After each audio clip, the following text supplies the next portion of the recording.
بسم الله الرحمن الرحيم. السلام عليكم ورحمة الله وبركاته. الحمد لله نحمده ونستعينه ونستغفره ونتوب إليه ونعوذ بالله من شرور أنفسنا ومن سيئات أعمالنا. من يهده الله فلا مضل له ومن يضلله فلا هادي له. وأشهد أن لا إله إلا الله وأشهد أن محمدا عبده ورسوله. بلغ الرسالة وأدى الأمانة ونصح الأمة وتركنا على محجة بيضاء ليلها كنهارها لا يزيغ عنها إلا هالك. اللهم صل على محمد وعلى آل محمد كما صليت على إبراهيم وعلى آل إبراهيم إنك حميد مجيد. اللهم بارك على محمد وعلى آل محمد كما باركت على إبراهيم وعلى آل إبراهيم إنك حميد مجيد. رب اشرح لي صدري ويسر لي أمري واحلل عقدة من لساني يفقهوا قولي. أعوذ بالله السميع العليم من الشيطان الرجيم. قل يا عبادي الذين أسرفوا على أنفسهم لا تقنطوا من رحمة الله إن الله يغفر الذنوب جميعا إنه هو الغفور الرحيم. പ്രിയമുള്ള സഹോദരന്മാരെ, സഹോദരികളെ, വിശ്വാസിനികളെ, അള്ളാഹുവിൻ്റെയും അവൻ്റെ പ്രവാചകന്റെയും ഉപദേശങ്ങളും നിർദ്ദേശങ്ങളും എന്നും ജീവിതത്തിൽ നിലനിർത്തുവാൻ അള്ളാഹു തൗഫീഖ് നൽകിയവരുടെ കൂട്ടത്തിൽ നമ്മളെയും കുടുംബത്തിലെ എല്ലാ അംഗങ്ങളെയും അള്ളാഹു ഉൾപ്പെടുത്തി അനുഗ്രഹിക്കുമാറാകട്ടെ. അള്ളാഹുവിൻ്റെ റസൂൽ പഠിപ്പിച്ചതിൻ്റെ അടിസ്ഥാനത്തിൽ പണ്ഡിതന്മാർ പഠിപ്പിച്ച ഒരു കാര്യം, ദുനിയാവിലെ ഏറ്റവും ശ്രേഷ്ഠമായ 10 ദിവസങ്ങളുണ്ട്. അത് മുഹറം 1 മുതൽ 10 വരെയുള്ള ദിവസവും, രണ്ടാമത്തത് ദുൽഹജ്ജ് 1 മുതൽ 10 വരെയും, മൂന്നാമത്തത് റമദാനിലെ അവസാനത്തെ 10-മാണ്. അതിൽ ഈ ശ്രേഷ്ഠമായ ദിനങ്ങളിലാണ് നമ്മൾ ഇന്നുള്ളത്. ആ ദിവസത്തെ കുറിച്ച് പറഞ്ഞപ്പോൾ പരിശുദ്ധ ഖുർആൻ പറഞ്ഞത്, ഇന്നാ അൻസൽനാഹു ഫീ ലൈലത്തിൻ മുബാറക, ഒരു മുബാറക്കായ അനുഗ്രഹീതമായ രാത്രിയിലാണ് ഈ പരിശുദ്ധ ഖുർആൻ ഞാൻ ഇറക്കിയത് എന്നുള്ളതാണ്. അതാണ് റമദാനിന്റെ അവസാനത്തെ 10-ന്റെ ഏറ്റവും ശ്രേഷ്ഠമായ ഒരു പ്രത്യേകത. ആ രാത്രിയെ സംബന്ധിച്ച് തന്നെ പറഞ്ഞത്, ലൈലത്തുൽ ഖദ്രി ഖൈറുൻ മിൻ അൽഫി ശഹർ, 1000 മാസങ്ങൾക്ക് സമാനമായ ഒരു രാവാണ് ആ ലൈലത്തുൽ ഖദ്ർ എന്ന പേരിൽ അറിയപ്പെടുന്ന രാവ്.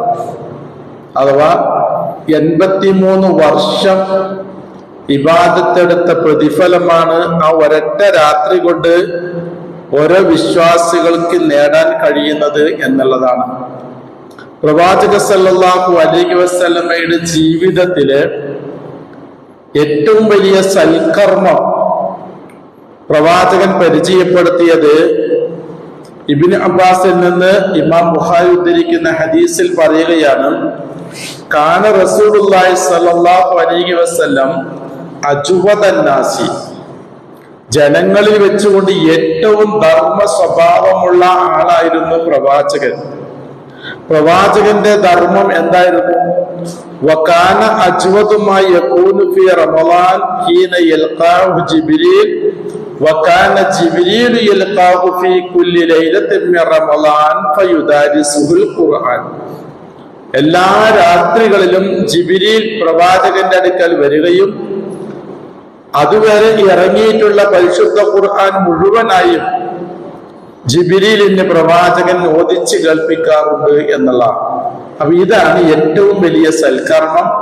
അതാണ് റമളാനിന്റെ രാവുകളിലും പകലുകളിലും നാം ഏറ്റവും കൂടുതൽ നിർവഹിക്കേണ്ടതും എന്നാണ് ഈ ഹദീസ് നമ്മളെ പരിചയപ്പെടുന്നത്. അതിലും വലിയൊരു സൽക്കർമ്മം വേറെ ഇല്ല എന്നുള്ളതാണ്. പിന്നെ നാം പറഞ്ഞല്ലോ, വിശുദ്ധ ഖുർആൻ ഇറങ്ങിയ ആ അനുഗ്രഹീതമായ രാത്രി നമുക്ക് ലഭിക്കുകയും ആ രാത്രിയിൽ നാം നിന്ന് നമസ്കരിക്കുകയും ചെയ്യുകയാണ് എങ്കിൽ അതിന്റെ പ്രതിഫലമായി കൊണ്ട് പരിചയപ്പെടുത്തുന്നത്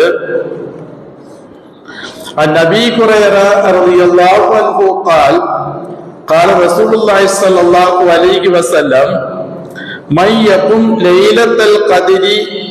ലൈലത്തുൽ ഖദ്റിന്റെ രാവിൽ ആരെങ്കിലും നിന്ന് നമസ്കരിക്കുകയാണെങ്കിൽ, എങ്ങനെ നമസ്കരിക്കണം? ഈമാനൻ വയഹ്തിസാബൻ. ഇതാണ് റമളാനിൽ നേടിയെടുക്കേണ്ട ഏറ്റവും ശ്രേഷ്ഠമായ ഒരു അനുഗ്രഹം. ഒന്ന്, ഈമാൻ ഉണ്ടാവണം. രണ്ട്, എനിക്കിതിന് പ്രതിഫലമുണ്ട് എന്ന ഉറച്ച വിശ്വാസം ഉണ്ടായിരിക്കണം. എങ്കിൽ തന്റെ ജീവിതത്തിൽ കഴിഞ്ഞുപോയ സകല പാപങ്ങളും പൊറുക്കപ്പെടാൻ ആ നമസ്കാരം തന്നെ മതിയായതാണ് എന്നാണ് നമുക്ക് പരിചയപ്പെടുന്നത്. ഇനി നബി സല്ലല്ലാഹു അലൈഹി വസല്ലമ റമളാനിന്റെ അവസാനത്തെ 10 എങ്ങനെയായിരുന്നു എന്നുള്ളതാണ്. ആയിഷ ബീവിയിൽ നിന്നും ഇമാം മുസ്ലിം റിവായത്ത് ചെയ്യുന്ന ഹദീസിൽ പറയുകയാണ്, കാന റസൂലുള്ളാഹി സ്വല്ലല്ലാഹു അലൈഹി വസല്ലം യജ്തഹിദു ഫിൽ അശറിൽ അവാഖിരി മാ ലാ യജ്തഹിദു ഫി ഗൈരിഹി. മറ്റൊരു രാത്രികളിലും ഇല്ലാത്ത അത്രത്തോളം ഇജ്തിഹാദ്, കഠിനമായ പ്രയത്നമായിരുന്നു അള്ളാഹുവിന്റെ റസൂൽ ചെയ്തുകൊണ്ടിരുന്നത്. റമളാനിന്റെ അവസാനത്തെ 10 രാവുകളിൽ മറ്റൊരു രാത്രികളിലും ഇല്ലാത്ത അത്രയും കഠിനമായ പ്രയത്നം നടത്തിയിരുന്നു എന്നുള്ളതാണ്. അമ്മ ആയിഷ ബീവിയിൽ നിന്ന് ഉദ്ധരിക്കുന്ന ഇമാം ബുഖാരിയുടെ മറ്റൊരു ഹദീസിൽ പറയുകയാണ്, ഇദാ ദഖലൽ അശറു, അവസാനത്തെ 10 കഴിഞ്ഞാൽ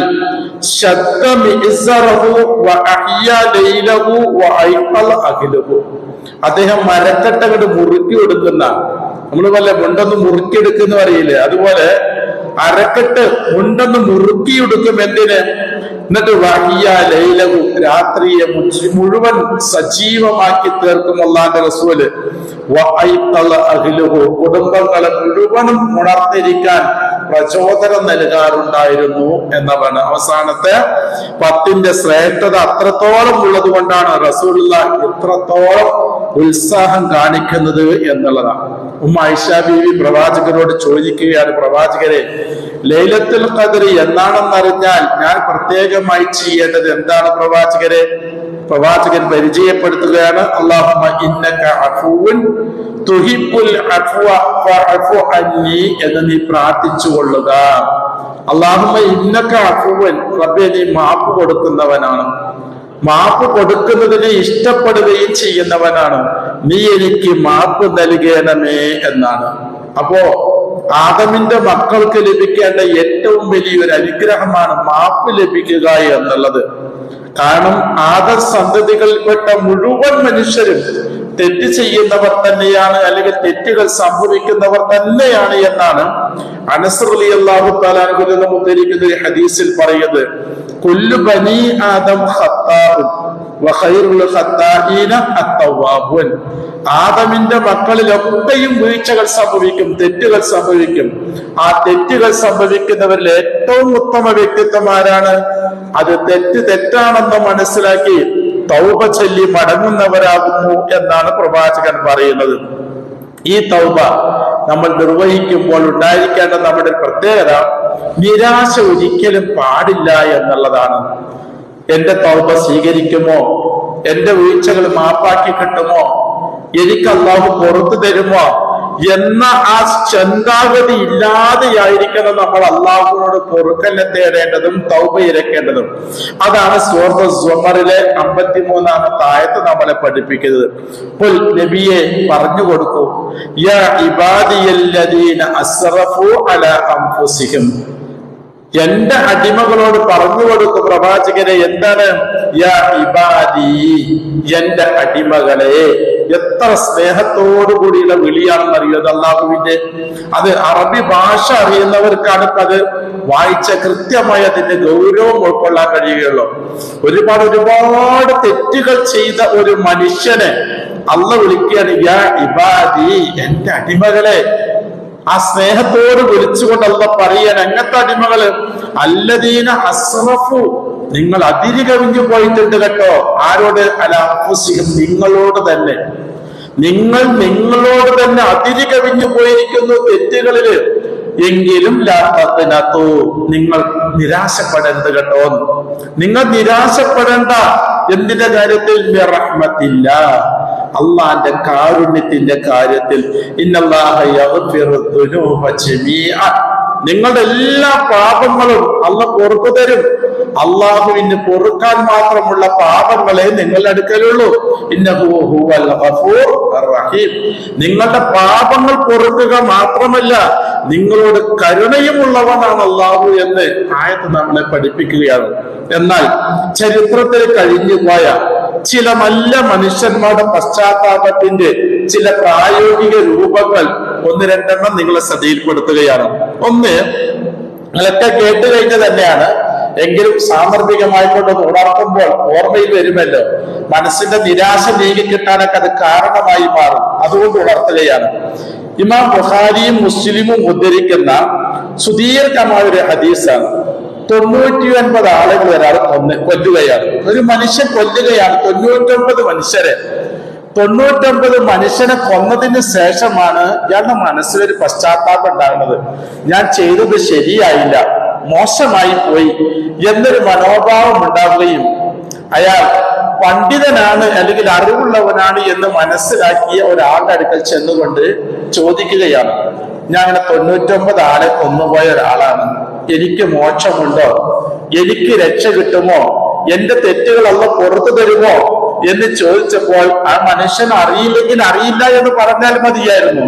പക്ഷെ ആ പറഞ്ഞ മറുപടി എന്താണ്? നിനക്കോ പുറത്തു തരികയോ? 99 കൊന്നിട്ടോ നിനക്ക് മാപ്പില്ല, മോക്ഷമില്ല എന്ന് പറഞ്ഞു. ഇയാൾ നിരാശരാകുകയാണ്. അയാളെ കൂടി അത് കൊന്നു 100 അടി തയ്ച്ചു. 100 അടി തയ്ച്ചിട്ടാണ് യഥാർത്ഥ പുരോഹിതന്റെ അടുക്കൽ ചെന്നുകൊണ്ട് മതവിധി ചോദിച്ചു. ഞാൻ 100 ആളുകളെ കൊന്നുപോയ പാപിയാണ്, എനിക്ക് മോക്ഷമുണ്ടോ? അദ്ദേഹം പറഞ്ഞു കൊടുക്കുകയാണ്, തീർച്ചയായും നിങ്ങൾക്ക് മോക്ഷമുണ്ട്. നിങ്ങൾ ഖേദിച്ച് മടങ്ങുക, ഇനി അത് ആവർത്തിക്കാതിരിക്കുക. ഇന്ന നാട്ടിൽ ചെന്ന് അവിടെ നല്ല മനുഷ്യന്മാരാണ്, അവരുടെ കൂട്ടത്തിൽ നിങ്ങളും ഒരു നല്ല ആളായിക്കൊണ്ട് ജീവിക്കുക എന്ന് പറഞ്ഞു കൊടുത്തപ്പോൾ ഇയാൾക്ക് വല്ലാത്തത് താല്പര്യമായി. ഇയാളെ നാട്ടിലേക്ക് പോവുകയാണ്. പോകുന്ന വഴിയിൽ വെച്ചുകൊണ്ട് ഇയാൾ മരണപ്പെട്ടു പോയി. വഴിക്ക് വെച്ച് മരണപ്പെട്ടു പോയി.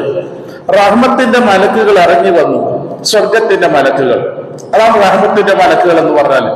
അവരിറങ്ങി വന്നുകൊണ്ട് പറയുകയാണ്, ഇയാളെ സ്വർഗത്തിന് വേണം, ഇയാൾ പശ്ചാത്തപിച്ച് മടങ്ങിയ ആളാണ്.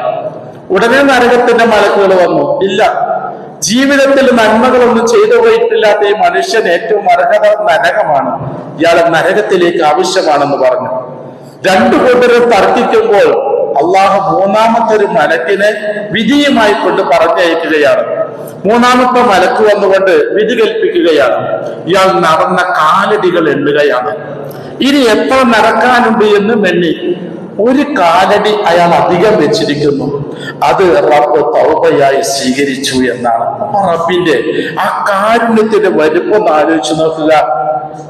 ആ മനുഷ്യന് അത് പുറത്തു കൊടുക്കൂ എന്നാണ് ആ സഹീഹായ ഹദീസുകൾ നമുക്ക് പരിചയപ്പെടുത്തി തരുന്നത്. മറ്റൊരു കാര്യം, മറ്റൊരു തൗബയുടെ ലക്ഷണം, നമ്മൾ ചെയ്യുന്ന സൽക്കർമ്മം ആത്മാർത്ഥമായിട്ടാണ് എങ്കിൽ അതും തൗബയായി അല്ലാഹു സ്വീകരിക്കുന്ന ഒരു സൽക്കർമ്മം നമ്മൾ ചെയ്തു. പക്ഷെ ചെയ്തത് 100% ആത്മാർത്ഥമായിട്ടാണ്. അതൊരു ഉദാഹരണമായിക്കൊണ്ട് ഇതേപോലെ ഇമാം ബുഖാരിയും മുസ്ലിമും ഉദ്ധരിച്ച മുത്തഫഖുൻ അലൈഹി എന്ന പേരിൽ പ്രസിദ്ധമായ ഹദീസിലാണ് പറയുന്നത്, ഒരു വേശ്യാവൃത്തി ചെയ്തുകൊണ്ട് ജീവിക്കുന്ന ഒരു പെണ്ണ്, വേശ്യാവൃത്തിയാണ് അവരുടെ ജീവിത മാർഗം. അവൻ ഒരു ദിവസം അവൾ വേശ്യാവൃത്തി കഴിച്ചുകൊണ്ട് തിരിച്ചു വരുമ്പോൾ അവൾ ദാഹിച്ച് അവശയാകുന്ന മരുഭൂമിയിൽ ഒരു കിണർ അവളുടെ ശ്രദ്ധയിൽപ്പെട്ടു. അവൾ ആ കിണറ്റിറങ്ങി അവിടെ ദാഹം തീരുവോളം വിശപ്പ് മാറുവോളം വെള്ളം കുടിച്ചു. കരയിൽ കയറി കുറച്ച് നടന്നപ്പോഴാണ് ഒരു പട്ടി ദാഹിച്ചുകൊണ്ട് മണ്ണ് കപ്പുകയാണ്. അപ്പൊ അവൾക്ക് മനസ്സിലായി, നേരത്തെ എനിക്കുണ്ടായ അനുഭവമാണ് ഈ പട്ടിക്കുള്ളത് എന്നവൾ മനസ്സിലാക്കിയവൾ ഇവിടെ ഉടുത്ത വസ്ത്രം അടിച്ച് ആ കിണറ്റിലേക്ക് കെട്ടി ഇറങ്ങുകയും കാലിലിട്ട ഷൂ അഴിച്ച് അതിൽ വെള്ളം നിറച്ച് പല്ലുകൊണ്ട് കടിച്ചു പിടിച്ച് ഇവൾ പ്രയാസപ്പെട്ട് കയറുകയും ആ പട്ടിയുടെ ദാഹം തീരുവോളം വിശപ്പ് തീരുവോളം ഇവൾ വെള്ളം കൊടുത്തുകൊണ്ടിരുന്നു. ആ പട്ടിയുടെ വിശപ്പും ദാഹവും തീർന്നപ്പോൾ സന്തോഷത്തോടുകൂടി വാലാട്ടി അതിങ്ങനെ മരുഭൂമിയിലേക്ക് കടന്നുപോയപ്പോൾ പ്രവാചകർക്ക് അല്ലാഹു വഹീ കൊടുക്കുകയാണ്. ആ പട്ടിയുടെ വിശപ്പും ദാഹവും തീർത്ത ആ പെണ്ണിന്റെ കൊടിയ പാപങ്ങളൊക്കെ ഞാൻ പൊറുത്തിരിക്കുന്നു. സുബ്ഹാനല്ലാഹ്. ഒരു സൽക്കർമ്മം നമ്മൾ ആത്മാർത്ഥമായിട്ടാണ് ചെയ്യുന്നത് എങ്കിൽ, ഈമാനോടുകൂടി മെഹദിസാബോട് കൂടിയിട്ടാണ് ചെയ്യുന്നത് എങ്കിൽ പാപങ്ങളൊക്കെയും പുറത്തു കെട്ടാൻ മതിയായതാണ് സൽക്കർമ്മങ്ങൾ എന്നാണ് ഈ സംഭവങ്ങൾ പഠിപ്പിക്കുന്നത്. മറ്റൊരു സംഭവം, ഇതും ഇമാം ബുഖാരിയും മുസ്ലിമും ഉദ്ധരിച്ച ഹദീസാണ്. ആ ഹദീസിൽ പറയുന്നത്, ഒരു മനുഷ്യൻ ജീവിതത്തിൽ ഒരു സൽക്കർമ്മവും ചെയ്തിട്ടില്ല. അയാൾക്കറിയാം മരണശേഷം ഒരു ജീവിതമുണ്ട്, പരലോകമുണ്ടെന്നൊക്കെ അറിയാം. പക്ഷെ ആ മനുഷ്യൻ സൽക്കർമ്മങ്ങളൊന്നും ചെയ്തിട്ടില്ല. പരലോകത്ത് രക്ഷപ്പെടാൻ ഒരു വകുപ്പ് അയാളുടെ കൈവശമില്ല. മരിക്കാനായ സന്ദർഭത്തിൽ ഇയാൾ മക്കളോട് വസീയത്ത് ചെയ്യുകയാണ്, ഞാൻ മരണപ്പെട്ടു പോയാൽ, ഹദീസുകളൊക്കെ ഞാൻ വായിക്കാത്തത് സമയം ദൈർഘിക്കുമെന്ന് കണക്കാക്കിയിട്ടാണ് കേട്ടോ. അയാൾ വസീയത്ത് ചെയ്യുകയാണ്, ഞാൻ മരിച്ചു പോയാൽ എന്റെ ജഡത്തെ നിങ്ങൾ ചുട്ടുകരിക്കണം, എന്നിട്ടത് ഭസ്മമാക്കി ചാരമാക്കിയെടുത്ത് പർവ്വതത്തിന്റെ മുകളിൽ ചെന്ന് പറപ്പിച്ച് കളയണം, ആറുകളിലും ആഴികളിലും കലക്കിക്കളയണം എന്ന് പറഞ്ഞു. മക്കൾ അതുപോലെ ചെയ്തു. ഇനി നടക്കാൻ പോകുന്നത് റസൂലുള്ളാഹിക്ക് അല്ലാഹു വഹീ കൊടുക്കുകയാണ്. അന്ത്യനാളിൽ ഭൂമിയോട് നീ ഉൾക്കൊണ്ടതൊക്കെയും പുറന്തള്ളി എന്ന് ഞാൻ ഭൂമിയോട് പറയും. ഭൂമി അതിനെ പുറന്തള്ളുമ്പോൾ കൂട്ടത്തിൽ ഈ മനുഷ്യൻ എന്റെ മുമ്പിൽ എഴുന്നേറ്റ് നിൽക്കും. ഈ മനുഷ്യനോട് ഞാൻ ചോദിക്കും, നീ എന്തിനാണ് നിന്റെ മക്കളോട് ഇങ്ങനൊരു വസീയത്ത് ചെയ്തത് എന്ന് പറയുമ്പോൾ ആ മനുഷ്യർ റബ്ബിനോട് പറയുകയാണെന്ന്, റബ്ബേ, നിന്നെ ഭയന്നിട്ട് മാത്രം, നീ എന്റെ തിന്മകൾക്ക് എന്നെ പിടികൂടുമെന്നും എന്നെ ശിക്ഷിക്കുമെന്നും എനിക്കറിയാം. നിന്റെ ശിക്ഷയിൽ നിന്ന് രക്ഷ കിട്ടാൻ വേണ്ടി മാത്രമാണ് റബ്ബേ ഞാൻ എന്റെ മക്കളോട് അങ്ങനെ വസീയത്ത് ചെയ്തത് എന്ന് പറഞ്ഞപ്പോൾ അള്ളാഹു ചിരിച്ചു, അണപ്പല്ല് കാണുപോലെ ചിരിച്ചു എന്നാണ്. എന്നിട്ട് ആ മനുഷ്യനോട് റബ്ബ് പറയുകയാണ്, അത് തൗബയായി ഞാൻ സ്വീകരിച്ചിരിക്കുന്നു, നിന്റെ പാപങ്ങളൊക്കെ പൊറുത്തിരിക്കുന്നു എന്നുള്ളതാണ്. അപ്പൊ ഈ രൂപത്തിലാണ് അള്ളാഹുവിന്റെ കാരുണ്യത്തെ നമുക്ക് അല്ലാഹു പരിചയപ്പെടുത്തുന്നത് എന്നുള്ളതാണ്. അപ്പൊ നമ്മളൊന്നും നിരാശപ്പെടേണ്ടതില്ല. ആത്മാർത്ഥമായി കൊണ്ട് അള്ളാഹുവിലേക്ക് തിരിയുക, അതിനുള്ള സുവർണാവസരമാണ് ഈ റമളാനിന്റെ അവസാനത്തെ 10 രാവുകൾ എന്ന് നമ്മൾ മനസ്സിലാക്കുക. ഒരു സംഭവം കൂടി പറഞ്ഞുകൊണ്ട് ഞാൻ അവസാനിപ്പിക്കാം. നബി സല്ലല്ലാഹു അലൈഹി വസല്ലമയുടെ കാലഘട്ടം ഉഹുദ് യുദ്ധം വരികയാണ്. ബദർ യുദ്ധത്തില് വഹശിയുടെ 2 സഹോദരങ്ങളെ വധിക്കുകയുണ്ടായി, മരണപ്പെട്ടു പോവുകയുണ്ടായി. ഇതിന് പ്രതികാരം പതിച്ചതാരാണ്? ഹംസ റളിയല്ലാഹു തആല അൻഹു ആയിരുന്നു. ഇത് വഹശിക്ക് വല്ലാത്ത അരിശമുണ്ടാക്കി തീർക്കുകയും വഹശി അന്ന് നേർച്ചയാക്കുകയാണ്, ഇനി എന്റെ തലയിൽ ഞാൻ എണ്ണ തേക്കുകയോ ഞാൻ ഈ തലമുടി കെട്ടുകയോ ചെയ്യുകയില്ല, ഏതുവരെ ഹംസയുടെ കരൾ ഞാൻ കടിച്ചു തുപ്പുന്നത് വരെ എന്നായിരുന്നു നേർച്ച. അങ്ങനെ പിറ്റത്തെ വർഷമാണ് ഉഹുദ് യുദ്ധം ഉണ്ടാകുന്നത്. ഉഹുദ് യുദ്ധം ഉണ്ടാകുന്ന സന്ദർഭത്തിൽ ഉഹുദിലേക്ക് പോകുന്നതിന് മുമ്പ് വഹശിയുടെ ഹിന്ദിന്റെ അടിമയാണ് വഹശി. ആ വഹശിയാണെങ്കില് അറബികളുടെ കൂട്ടത്തില് ചാട്ടുളി വിദഗ്ധനാണ്. ചാട്ടുളി എറിയതാണ് ഇരുതല മൂർച്ചയുള്ള ആയുധം. ഇത് എറിയാൻ കഴിവുള്ള ഒരാൾ വഹശി മാത്രമേ ഉള്ളൂ. വഹശിയോട് ഹിന്ദ് ചോദിക്കുകയാണ്, ഈ യുദ്ധത്തിൽ ഹംസയെ നീ വധിച്ചു കഴിഞ്ഞാൽ നിന്നെ ഞാൻ അടിമത്തത്തിൽ നിന്ന് മോചിപ്പിക്കാം എന്ന് പറഞ്ഞു. വഹശിയെ സംബന്ധിച്ചിടത്തോളം സ്വാതന്ത്ര്യമാണ് വേണ്ടത്. ഹംസ ആര് എന്ത് എന്നുള്ളതല്ല വിഷയം. അവൻ ഈ സ്വാതന്ത്ര്യം ആഗ്രഹിച്ചുകൊണ്ട് വഹശി ഉഹുദിലേക്ക് പുറപ്പെടുകയാണ്. ഉഹുദിൽ വെച്ചുകൊണ്ട് ഹിന്ദ് കാണിച്ചു കൊടുത്തു, ആ കാണുന്ന മനുഷ്യനാണ് കേട്ടോ ഹംസ എന്ന് പറഞ്ഞ് ചൂണ്ടിക്കാണിച്ചു കൊടുത്തു. വഹശി ഈ ഇരുതല മൂർച്ചയുള്ള ചാട്ടുളിയുമായി കൊണ്ട് ഉഹുദിന്റെ ഓരത്ത് കൂടെ ഹംസ റളിയല്ലാഹു തആല അൻഹുവിനെ ലക്ഷ്യം വെച്ചുകൊണ്ട് നടന്നു. ഒരു പാറയുടെ മറവിൽ ഒളിഞ്ഞിരുന്നു കൊണ്ട് വഹശി കൃത്യമായി കൊണ്ട് ചാട്ടുളി എറിയുകയും ഹംസ റളിയല്ലാഹു അൻഹുവിന്റെ ഉക്കിളിലൂടെ പുറത്തേക്ക് ചാടി എന്നതാണ്. അതിൽ അദ്ദേഹം ഷഹീദായി. അങ്ങനെ ആ ചാട്ടുള്ളി എടുത്ത് നേരെ യജമാനത്തിലേക്ക് കൊണ്ടുപോയിട്ട് പറഞ്ഞു കൊടുത്താൽ ഞാൻ നിങ്ങൾ പറഞ്ഞ ആളെ വധിച്ചിട്ടുണ്ട് എന്ന് പറഞ്ഞു. അങ്ങനെ ഹിന്ദിനെ കൂട്ടിക്കൊണ്ടു പോവുകയും ആ ചാട്ടുള്ളി കൊണ്ട് തന്നെ ഹംസ റളിയല്ലാഹുവിന്റെ നെഞ്ചി പിളർന്ന് ആ കരളെടുത്ത് കയ്യിൽ കൊടുത്ത് അത് ഹിന്ദ് കടിച്ചു തുപ്പുകയുണ്ടായി. അത്ര അവിടെ അരിശ തീർക്കുകയുണ്ടായി. കാലങ്ങൾ കഴിഞ്ഞു. മക്ക ഫതഹ് വന്നു. മക്ക മുസ്ലിങ്ങൾക്ക് കീഴിൽ വിജയിച്ച് കീഴടക്കി. ഈ സന്ദർഭത്തിൽ റസൂലുള്ളാഹി ഒരു പ്രഖ്യാപനം നടത്തി.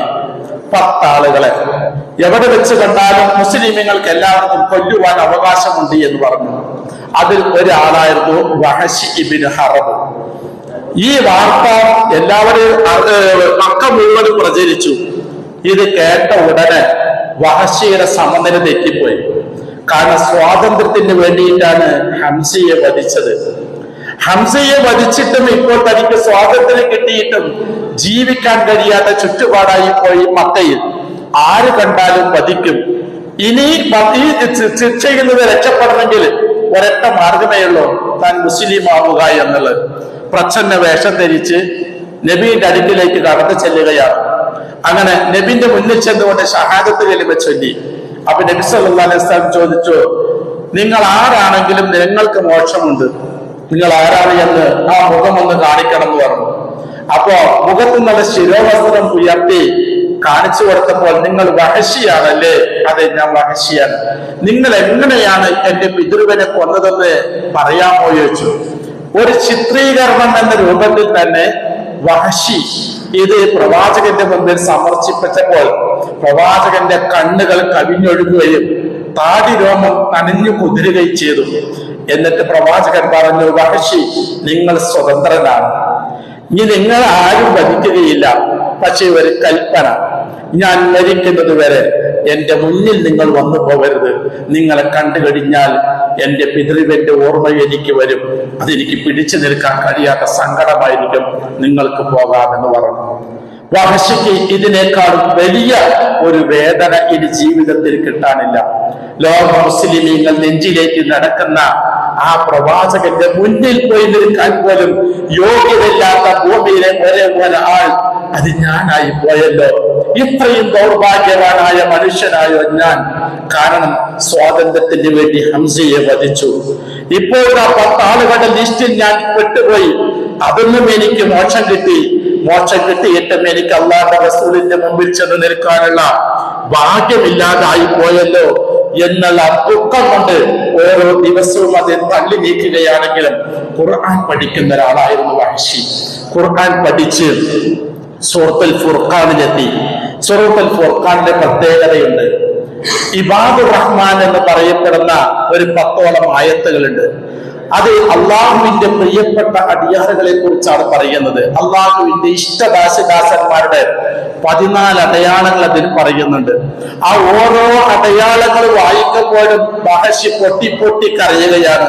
കാരണം എന്ത്?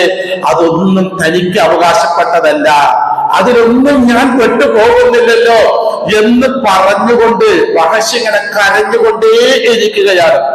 അങ്ങനെ വായിച്ചുകൊണ്ട് അതിൽ 68ാമത്തെ ആയത്തെത്തിയപ്പോൾ സങ്കടം സഹിക്കവയ്യാതാവുകയാണ്.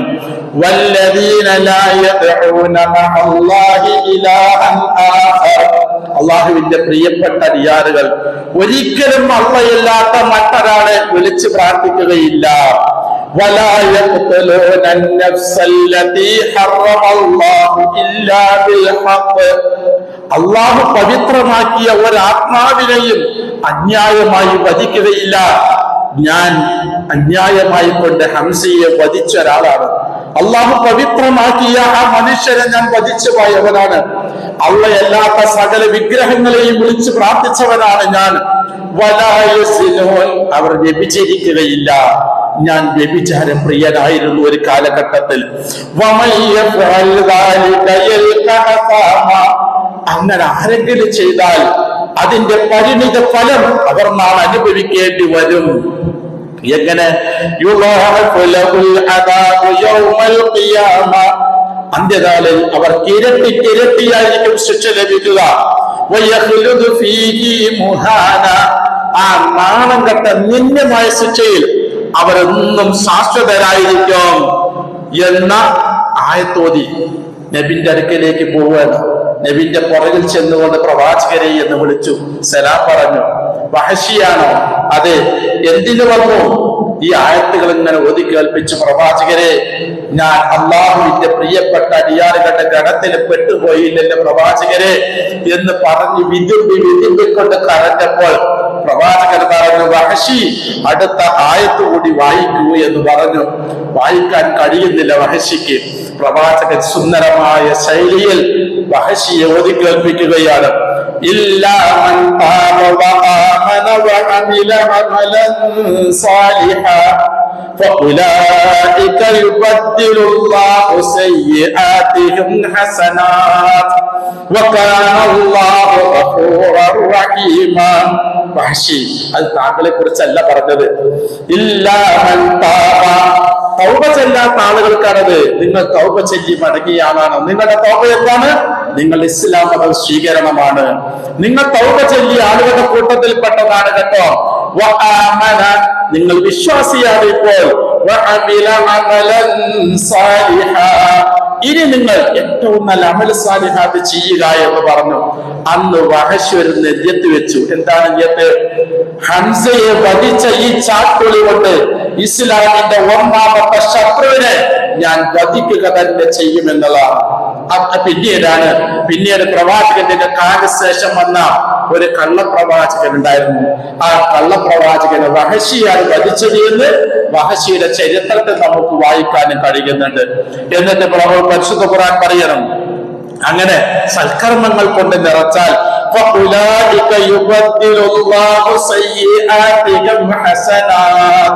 അവിടെ ജീവിതത്തിൽ കഴിഞ്ഞമായ സകല സൽക്കർമ്മങ്ങൾക്കും തിന്മകൾക്ക് സൽക്കർമ്മത്തിന്റെ പ്രതിഫലം കൊടുക്കും.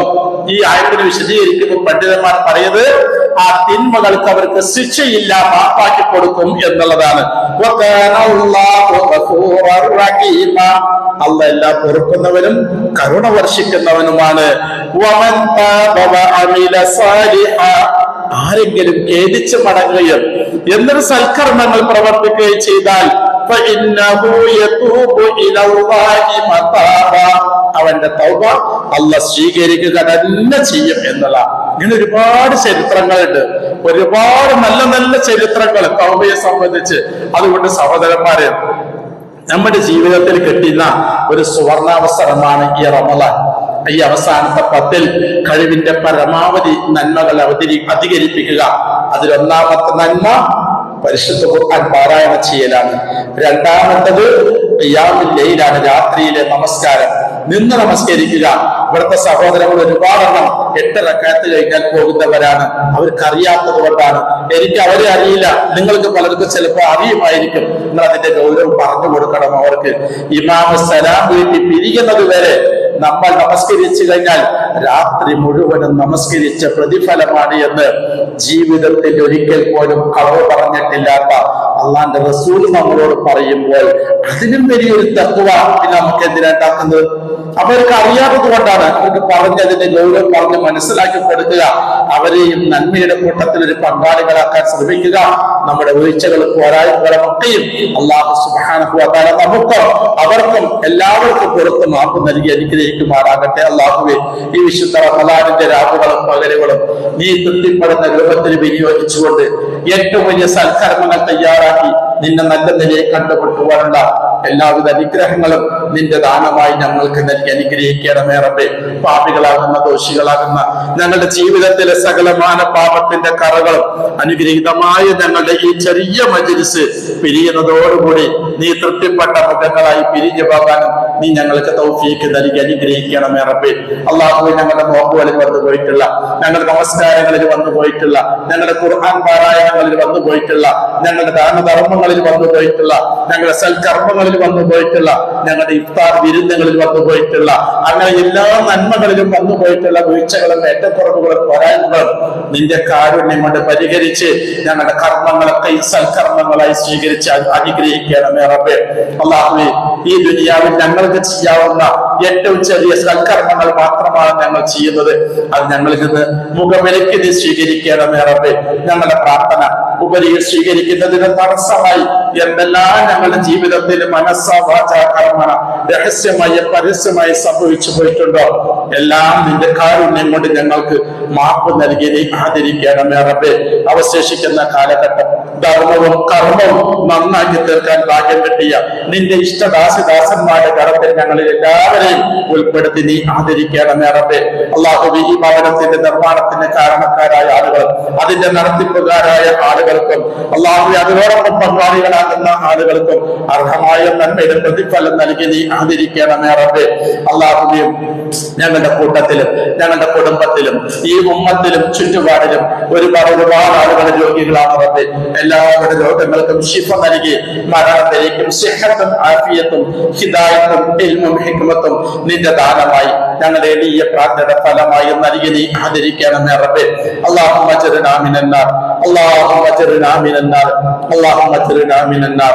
اللهم انا نسألك من خير ما سألك منه نبيك محمد صلى الله عليه وسلم، ونعوذ بك من شر ما استعاذ منه نبيك محمد صلى الله عليه وسلم.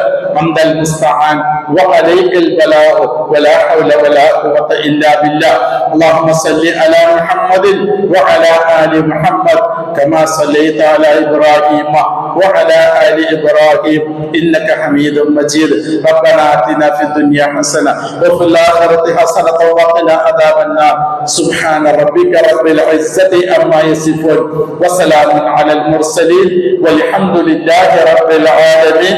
آمين آمين آمين برحمتك يا أرحم الراحمين. السلام عليكم ورحمة الله وبركاته.